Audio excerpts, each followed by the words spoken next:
আল্লাহ তাআলা বললেন, ও পয়গম্বর, এই ইরশাদ জানানোর পর আপনি আপনার উম্মতদেরকে জানাইয়া দেন, আপনার উম্মতেরা আপনি নবীকে যেন মেনে নেয়। আপনি নবীকে কেমন মানবে?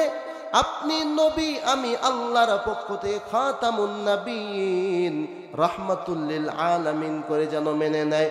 আল্লাহ কোরআনের মধ্যে জানায়া দেয়, পয়গম্বরকে অযথা সৃষ্টি করি নাই, রাহমাতুল লিল আলামিন নবী মুহাম্মদ অযথা সৃষ্টি হয় নাই। আল্লাহ বলেন, ওয়ামা আরসালনাকা ইল্লা রাহমাতাল লিল আলামিন। আল্লাহু আকবার। আল্লাহ জানা দেয়, ও জগতের মানুষ, রাহমাতুল লিল আলামিন করে আমি আল্লাহ পাঠিয়েছি। দুনিয়ার মানুষ তোমরা জানো না আমার নবীর মর্যাদা আমার কাছে কত? ও দুনিয়ার মানুষ, তোমরা এটা জানবা না, জানবা না। আল্লাহ বলে, রাহমাতুল লিল আলামিনকে রহমত করে দুনিয়াতে পাঠাইলাম।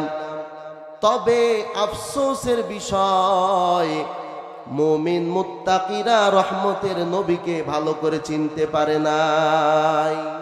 হাইওয়ান সৃষ্টি করেছেন আল্লাহ। হাইওয়ান মানে জানদার, জীবিত মানে আমরা। অন্যান্য মাখলুকও আছে, পোকা মাকড়, মশা মাছি, সাপ বিচ্ছু, এগুলো আল্লাহর মাখলুক। তবে মানুষ হলো হাইওয়ানে নাতেক, আর পোকা মাকড় শুধুই মাত্র হাইওয়ান। আল্লাহ বললেন, ওই হাইওয়ান, ওর তো দিমাগ নাই, বুদ্ধি নাই, মস্তিষ্ক নাই।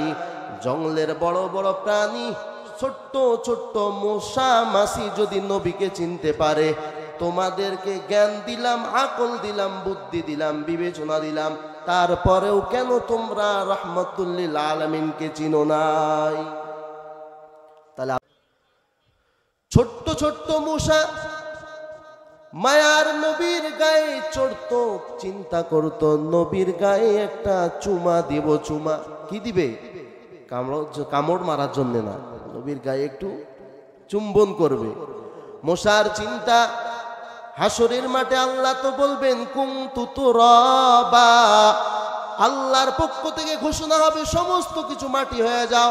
তার মানে উদ্দেশ্য হবে হাইওয়ান গুলো মাটি হয়ে যাও। ওই সময় আমি মশা যেন বলতে পারি, ও রব্বুল আলামিন, আমাকে মাটি করানোর আগে আপনার দরবারে একটা আরজি জানাইতে চাই। আমি মশা সাধারণ কোন মশা নয়, আমি মশা নবী রাহমাতুল লিল আলামিনের শরীরে স্পর্শকারী মশা। সুবহানাল্লাহ।